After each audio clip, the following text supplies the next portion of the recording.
उत्तर प्रदेश के पूर्व सीएम नारायण दत्त तिवारी के बेटे रोहित शेखर की हत्या के केस में बेहद चौंकाने वाला खुलासा हुआ है।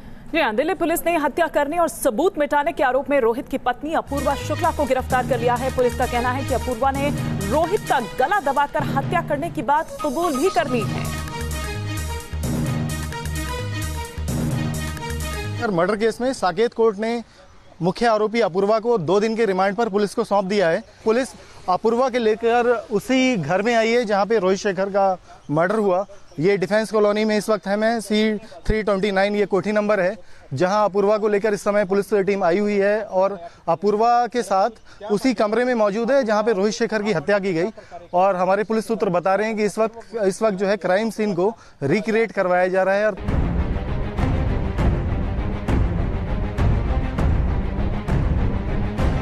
रोहित मर्डर केस में पहली बड़ी गिरफ्तारी।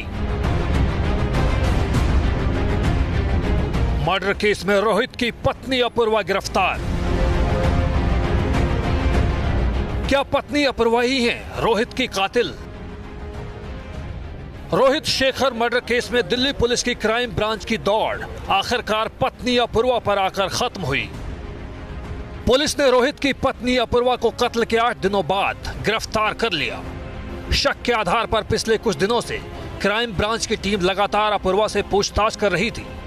दरअसल कत्ल के बाद से ही पुलिस के शक की सुई अपूर्वा के आसपास ही घूम रही थी, इसलिए बार बार अपूर्वा से पूछताछ की जा रही थी।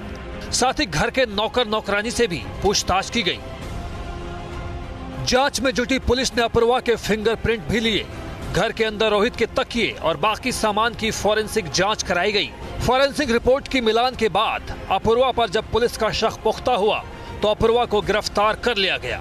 रात में इनका झगड़ा हुआ, उस रिलेटिव के साथ शराब पीते हुए आते के लिए इस मसले के ऊपर, और उसी झगड़े का वायलेंट रूप हो गया। She pounced on him and strangulated him and smothered him, and that's how he was killed. दरअसल शक के दायरे में अपूर्वा के साथ साथ रोहित का भाई सिद्धार्थ और घर के नौकर थे। पुलिस ने कत्ल के दिन घर में मौजूद अपूर्वा समेत घर के बाकी लोगों से पूछताछ की।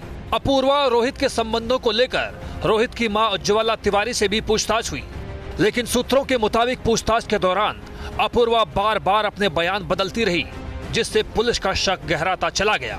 As of now, from the facts and circumstances available, it does not seem to be pre-planned, but yes, there was ample bitterness in the relationship and it could have led to a divorce shortly. Police के मुताबिक कई दौर की पूछताछ के बाद आखिरकार अपूर्वा ने अपना गुनाह कबूल कर लिया है। अब पुलिस अपूर्वा को रिमांड पर लेकर इस बात की छानबीन करेगी कि कत्ल के इस गुनाह में अपूर्वा अकेली थी या कुछ और किरदार भी थे।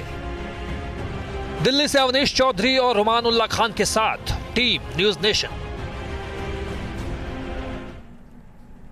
तो रोहित शेखर की हत्या को लेकर कई बातें सामने आ रही हैं। ये माना जा रहा है कि अपूर्वा रोहित की शादी के बाद धीरे धीरे ऐसे हालात बने और इसका नतीजा इतना घातक निकला कि अपूर्वा ने अपने पति रोहित शेखर की गला दबाकर हत्या कर दी। तो तमाम सवाल अब उठ खड़े हुए हैं कि आखिरकार दोनों के रिश्ते इतने कैसे बिगड़ गए।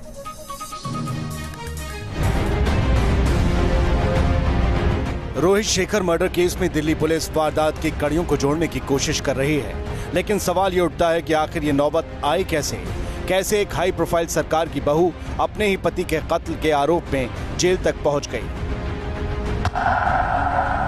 अपूर्वा ने जब रोहित को अपनाया तो अपूर्वा के सामने यह था कि उसको न सिर्फ राजनीतिक फायदा पहुंचेगा बल्कि लाखों करोड़ों और अरबों की प्रॉपर्टी भी मिलेगी।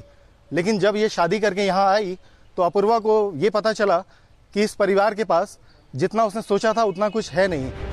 बताया जा रहा है कि रोहित का परिवार बेहद कमजोर आर्थिक आधार पर खड़ा था।